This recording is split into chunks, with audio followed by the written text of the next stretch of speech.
अरे अरे, ये आप क्या कर रहे हैं? आप ऐसे अचानक यहाँ कैसे आ गए? क्या आपको दिखाई नहीं देता कि एक समय की बात है। एक विशाल और समृद्ध राज्य में महाराज वीरेंद्र सिंह और महारानी सौम्या रहा करते थे। महाराज वीरेंद्र सिंह अपने साहस और बुद्धिमानी के लिए पूरे राज्य में प्रसिद्ध थे और महारानी सौम्या अपनी सुंदरता, शालीनता और विनम्र स्वभाव के लिए जानी जाती थी। राज्य के लोग कहते थे कि महाराज और महारानी का प्रेम एक आदर्श दाम्पत्य का उदाहरण है। परंतु हर चमकती चीज सोना नहीं होती और हर मुस्कुराता चेहरा संतोष से भरा हो, यह आवश्यक नहीं। महाराज वीरेंद्र सिंह के हृदय में एक ऐसी इच्छा छुपी थी जिसे महारानी सौम्या कभी समझ नहीं पाई। एक दिन महाराज अपने सैनिकों के साथ शिकार के लिए घने जंगल की ओर निकले। जंगल के भीतर एक शांत नदी बह रही थी। वहीं नदी के किनारे एक वन कन्या स्नान कर रही थी। उसका नाम था माधवी। अचानक, अरे अरे, ये आप क्या कर रहे हैं? आप ऐसे अचानक यहाँ कैसे आ गए? क्या आपको दिखाई नहीं देता कि मैं यहाँ स्नान कर रही हूँ? कृपया कीजिए, तुरंत यहाँ से चले जाइए, जल्दी कीजिए। महाराज यह सुनकर हड़बड़ा गए। देवी, हमें क्षमा कीजिए। हमें बिल्कुल भी ज्ञात नहीं था कि यहाँ कोई है। हम शिकार के लिए आए थे और भूलवश यहाँ आ पहुंचे। कृपया हमें क्षमा कर दीजिए। हम तुरंत यहाँ से चले जाते हैं। ठीक है, अब देर मत कीजिए, कृपया जाइए। महाराज तुरंत वहां से लौट गए, पर उनका मन वहीं कहीं पीछे छूट गया। कितनी अद्भुत कन्या थी, इतनी सुंदर, और उसकी आवाज मानो कोई देवी बोल रही हो। काश काश वह हमारी महारानी होती। पूरा राज्य देखकर ईर्ष्या करता, पर यह असंभव है। हमें यहाँ से चले जाना चाहिए। महाराज के जाते ही माधवी ने राहत की सांस ली। लगता है महाराज मेरे गुस्से से डर गए और चले गए। वैसे उनकी कोई गलती भी नहीं थी, वो तो गलती से यहाँ आ गए थे। अगर कभी फिर मिले तो मैं उनसे क्षमा मांग लूंगी। अब स्नान हो गया है, माँ के लिए कुछ फल तोड़कर घर चलना चाहिए। माधवी पेड़ों से फल तोड़ने लगी। अरे वाह, ये फल तो बहुत अच्छे हैं, माँ को बहुत पसंद आएंगे। तभी अचानक जंगल में एक भयानक दहाड़ गूंज उठी। बचाओ बचाओ, कोई है क्या? ये शेर यहाँ कहाँ से आ गया? दूर जंगल के रास्ते पर महाराज वीरेंद्र सिंह यह आवाज सुनकर ठिठक गए। ये आवाज, यह तो उसी कन्या की मधुर आवाज है। पर अब इसमें इतना भय क्यों है? कहीं वह किसी मुसीबत में तो नहीं? मुझे तुरंत जाना होगा।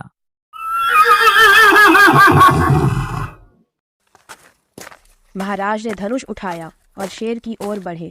कुछ ही क्षणों में शेर डर कर जंगल में भाग गया। हे भगवान, आज तो मेरी जान बच गई। अरे आप, महाराज, आपने मेरी जान बचा ली। यह तो हमारा कर्तव्य था। भला हमारे सामने कोई निर्दोष संकट में हो और हम चुप रहें? आप तो बहुत बहादुर हैं महाराज। शिकार हमारा शौक है। ऐसे जानवरों से हमें डर नहीं लगता। मैं आपका जीवन भर आभार मानूंगी। आप ना आते तो। ऐसा मत कहिए। इतनी सुंदर कन्या को कुछ हो जाए, यह हम सह नहीं सकते। माधवी का हृदय इस वाक्य से कांप उठा। महाराज, मुझे आपसे क्षमा भी मांगनी है। जब आप पहले यहाँ आए थे तो मैंने आपको डांट दिया। नहीं देवी, दोष हमारा था। वैसे आपका नाम क्या है? मेरा नाम माधवी है। माधवी, सच कहूं तो आप हमें बहुत पसंद आ गई हैं। क्या आप हमारी महारानी बनना चाहेंगी? यह प्रस्ताव माधवी के लिए अचानक था, पर आकर्षक भी। किसी राजा से विवाह का प्रस्ताव कौन ठुकराता है महाराज? मैं तैयार हूँ। बताइए, विवाह कब होगा? अभी अभी, और फिर हम महल चलेंगे। और इसी तरह महाराज वीरेंद्र सिंह ने बिना परिणाम सोचे वन कन्या माधवी से विवाह कर लिया और उसे महल ले आए। महल में यह खबर आग की तरह फैल गई। अरे बाप रे, महाराज ने दूसरा विवाह कर लिया? क्या पहली महारानी को पता है? नहीं, मुझे मंत्री चंद्रभान को बताना होगा। और यहीं से कहानी एक नया मोड़ लेने वाली थी। महल में नई रानी के आगमन की खबर धीरे धीरे हर कोने तक पहुंच चुकी थी। महारानी, मैं जो कहने जा रहा हूं वो आपको बहुत कष्ट पहुंचा सकता है। मंत्री जी, आप इतने घबराए हुए क्यों हैं? स्पष्ट शब्दों में कहिए, आखिर हुआ क्या है? महारानी, महाराज ने दूसरा विवाह कर लिया है। यह शब्द महारानी सौम्या के कानों में मानो बिजली बनकर गिरे। क्या? यह असंभव है। आपको भ्रम हुआ है मंत्री जी। काश ये भ्रम होता महारानी।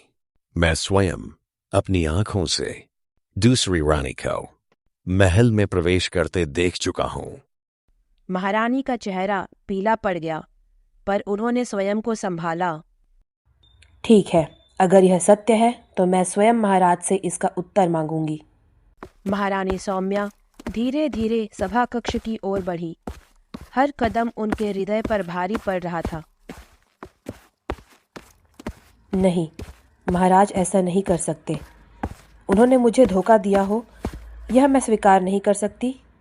सभा कक्ष में प्रवेश करते ही महारानी की दृष्टि सीधे एक दृश्य पर जा टिकी। महाराज वीरेंद्र सिंह और वन कन्या माधवी दोनों के गले में वरमालाएं थी। तो मंत्री जी सच कह रहे थे। महाराज, ये सब क्या है? मैं आपसे कुछ पूछ रही हूं, कृपया उत्तर दीजिए। मैंने आपका क्या बिगाड़ा था? मैंने हमेशा आपका सम्मान किया, आपका साथ दिया। फिर आपने मेरे साथ ऐसा क्यों किया?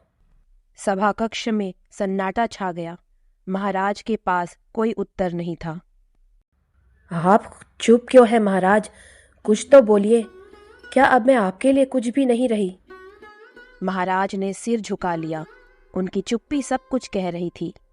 ठीक है, आपकी चुप्पी ने मुझे सब समझा दिया। आप अब मेरे साथ रहना नहीं चाहते तो फिर ठीक है। महारानी ने मन ही मन एक कठोर निर्णय ले लिया। मैं यह महल छोड़कर जा रही हूं। आप इसी के साथ रहें, पर जाने से पहले मैं आपको एक बात कहना चाहती हूं। महारानी की आंखों में आंसू थे, पर स्वर में दृढ़ता थी। मैं तुम्हें श्राप देती हूँ महाराज। जिस प्रेम पर तुम आज इतना गर्व कर रहे हो, वही प्रेम एक दिन तुम्हें यह सिखाएगा कि विश्वास और सच्चाई का क्या मूल्य होता है। आज तुम इसे नहीं समझोगे, पर एक दिन पछताओगे। यह मेरा श्राप है। इतना कहकर महारानी सौम्या महल छोड़कर चली गई। काफी दूर चलने के बाद महारानी अपने भाई देवदत्त के घर पहुंची। बहन, तुम यहाँ और इतनी परेशान क्यों लग रही हो? भैया, महाराज ने मुझे छोड़ दिया। उन्होंने दूसरा विवाह कर लिया। मैंने तुम्हें पहले ही समझाया था बहन, पर तुम्हें राजा के वैभव और ऐश्वर्य ने अंधा कर दिया। भैया, मुझसे बहुत बड़ी भूल हो गई। अब चिंता मत कर, मैं तुम्हारी किसी अच्छे और सच्चे व्यक्ति से शादी करवा दूंगा। समय बीतता गया और महल में अब दूसरी कहानी शुरू हो चुकी थी। माधवी धीरे धीरे महाराज की असलियत समझने लगी थी। मैंने क्या सोचकर इस बूढ़े राजा से विवाह कर लिया? मैंने तो खजाने का सपना देखा था, पर यह तो हर पल खजाने पर नजर रखता है। जिस तरह इसने पहली रानी को छोड़ा, कहीं कल मुझे भी ना छोड़ दे। माधवी के मन में स्वार्थ पनपने लगा। इससे पहले ये मुझे छोड़े, मैं ही इसे छोड़ दूंगी। जब एक गरीब लड़की राजा को छोड़ देगी तो पूरे राज्य में इसकी बदनामी होगी।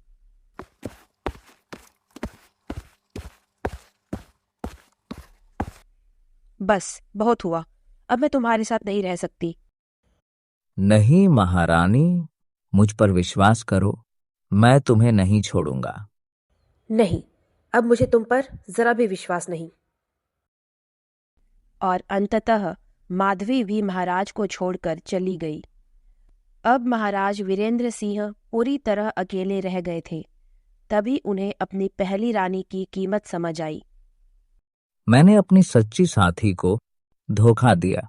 आज यह सब मेरे कर्मों का फल है। उधर समय के साथ महारानी सौम्या का जीवन नए रूप से आगे बढ़ चुका था। देखिए, हमारी कितनी सुंदर संतान हुई है। ये तो बिल्कुल तुम पर गया है। संबंधों की नींव सच्चाई और विश्वास पर टिकी होती है। जो दूसरों को धोखा देता है वह अंततः खुद को ही खो देता है। और इसी के साथ यह कथा हमें एक गहरी सीख देकर समाप्त होती है।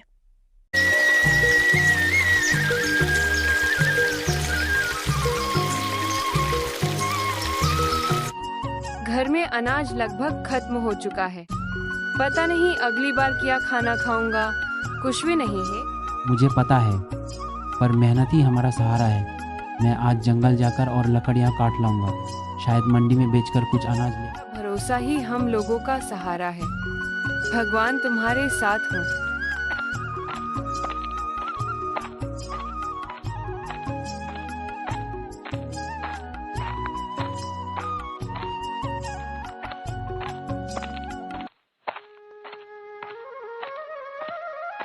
आज किधर जा रहा है गोपीनाथ? जंगल जा रहा हूँ लकड़ियाँ काटने के लिए। घर में खाने के लिए कछु भी नहीं है। सिर्फ आज के बारे में सोचेगा तो कैसे चलेगा? भविष्य के बारे में भी सोचना चाहिए। दोनों बातचीत करके अपने अपने तरफ चला जाता है।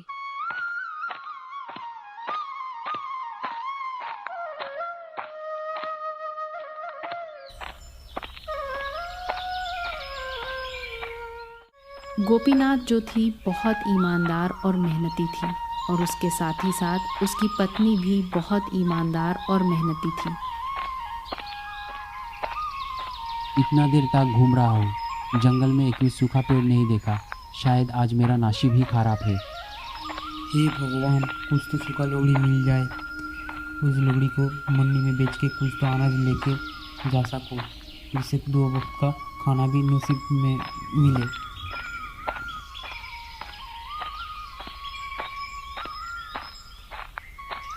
आज अगर कुछ सूखा लकड़ी नहीं मिला तो खाली पेट सोना पड़ेगा, और मेरे साथ साथ मेरे पत्नी को भी खाली पेट सोना पड़ेगा।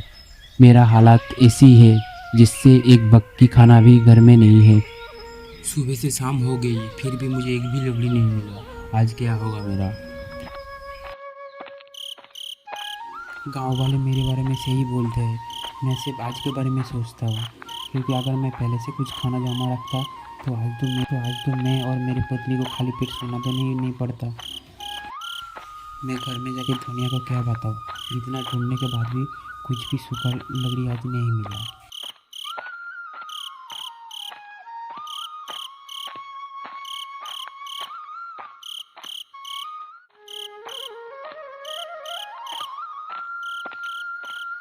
आज गोपी क्या सब्जी लेके आती है। गोपी उसी टाइम घर में खाली हाथ आता है। हे धनिया, आज पूरा दिन जंगल में चारों साइड ढूंढा, लेकिन एक भी सूखा लकड़ी नहीं मिला। ऊपर वाले ने हमारे ऊपर इतना दुख क्यों लिखा है? चिंता मत करिए, शायद ऊपर वाले ने परीक्षा ले रहा है। मेहनत और ईमानदारी का फल हमेशा अच्छी होती है। दोनों ही खाली पेट सो जाता है। सुबह होते ही गोपी जंगल की तरफ चला जाता है।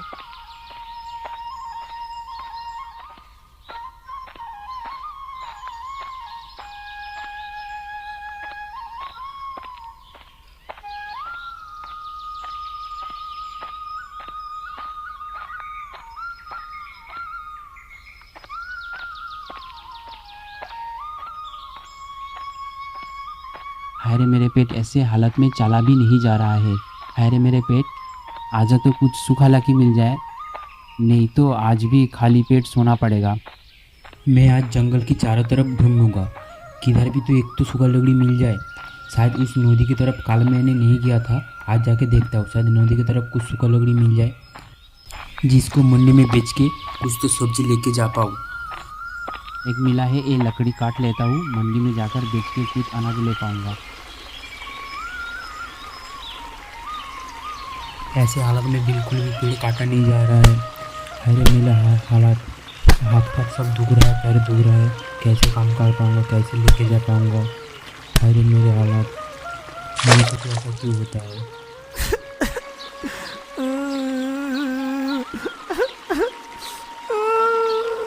मेरा पूरा भी गिर गया पानी में, अब क्या होगा। मेरा एकमात्र रोजी रोटी,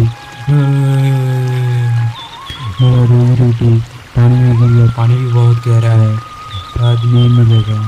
ये भगवान, मेरे साथ ऐसा क्यों होता है। पेट भूख के मारे चला भी नहीं जा रहा है, मेरे साथ भी ऐसा क्यों होता है। ये भगवान, ये क्या हो रहा है, ये क्या हो रहा है। आप कौन है? आप शायद कोई देवी होंगे। हाँ बेटा, मैं समुंदर की देवी हूँ। वत्स, तुम क्यों विलाप कर रहे हो? क्या दुख है तुम्हें? माँ, मेरी लोहे की कुल्हाड़ी नदी में गिर गई, वही मेरे जीवन का सहारा थी। रुक जाओ बेटा, अभी तुम्हारे कुल्हाड़ी लाके देता हूँ। आगे देवी किधर चले गई? मेरे एकमात्र रोजी रोटी, मेरे कुल्हाड़ी, वो तो लाके देगा ना। बेटा, क्या यह तुम्हारी कुल्हाड़ी है? नहीं माँ, ये मेरी नहीं है, मेरी तो लोहे की पुरानी कुल्हाड़ी थी। तभी समंदर की देवी फिर से पानी में चली जाती है और चांदी की कुल्हाड़ी लेकर आती है। और यह कुल्हाड़ी तुम्हारी है? नहीं माँ, ये भी मेरी नहीं है, मेरी तो लोहे की पुरानी कुल्हाड़ी थी। देवी तीसरी बार पानी में जाती हैं और साधारण लोहे की कुल्हाड़ी निकालती है। और ये कुल्हाड़ी तुम्हारी है? हाँ माँ, यही मेरी है, यही मेरे जीवन की असली ताकत है। बेटा, तुम्हारी ईमानदारी देखकर मैं प्रसन्न हूँ। यही लोहे की कुल्हाड़ी तुम्हें लौटा रही हूँ। बेटा, कुछ देर रुक जाओ, तुम्हें कुछ देना है। तुम गरीब के साथ साथ वहती ईमानदार हो। साथ ही तुम्हारी सच्चाई की इनाम में यह सोने और चांदी की कुल्हाड़ियाँ भी तुम्हें देती हूँ। माँ, मैंने तो सिर्फ अपनी ही कुल्हाड़ी मांगी थी, पर आपने मुझे इतना बड़ा उपहार दिया। यह बोल के देवी फिर से पानी में चली गई। ऊपर वाले ने आज हमारे नसीब बदल दी।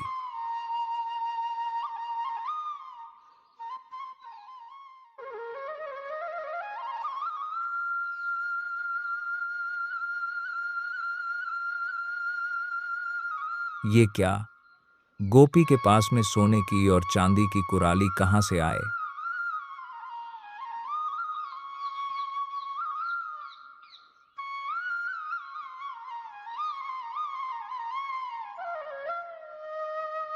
गोपी, तुम इतने देर से क्यों आए? सब ठीक तो है ना? हाँ धनिया, आज भगवान ने हमारी किस्मत ही बदल दी। देखो ये दोनों कुल्हाड़ियाँ, सोने और चांदी की कुल्हाड़ी। वह घटना सुनाता है। धनिया खुशी से रो पड़ती है। गोपी को इतनी दौलत मिल गई, अगर हम भी यही करते तो? गोपी और उसकी पत्नी धनिया दोनों खुशी मनाने लगती है। कल मैं भी अपनी कुल्हाड़ी नदी में फेंक दूंगा और झूठ बोलकर सोने की कुल्हाड़ी ले लूंगा। अगले दिन लालची पड़ोसी नदी किनारे आता है। वह जानबूझकर कुल्हाड़ी नदी में फेंक देता है और रोने लगता है।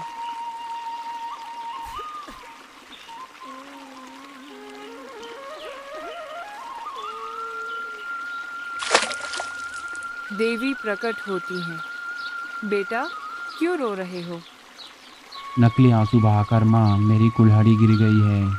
उसी समय देवी पानी में डुबकी लगा के एक सोने की कुल्हाड़ी निकलती है। देवी सोने की कुल्हाड़ी निकालती हैं। क्या यह तुम्हारी है? झूठ बोलते हुए, हाँ हाँ माँ, यही मेरी है। देवी क्रोधित हो जाती हैं। सोने की कुल्हाड़ी तुरंत गायब हो जाती है। देवी गुस्से से कहती हैं, लालच और झूठ का फल केवल विनाश है। अब तुम्हें न लोहे की कुल्हाड़ी मिलेगी न सोने की। उसकी असली कुल्हाड़ी भी गायब हो जाती है। पड़ोसी खाली हाथ लौटता है। गांव वाले यह घटना देखते हैं और आपस में बातें करते हैं। देखा, ईमानदारी से ही सच्चा लाभ मिलता है और झूठ से केवल नुकसान होता है। गोपी और उसकी पत्नी दोनों खुशी से जीवन बिताने लगती हैं। कहानी की सीख: ईमानदारी सबसे बड़ी पूंजी है। लालच और झूठ से केवल हानि मिलती है, जबकि सच्चाई हमेशा सुख और सम्मान देती है।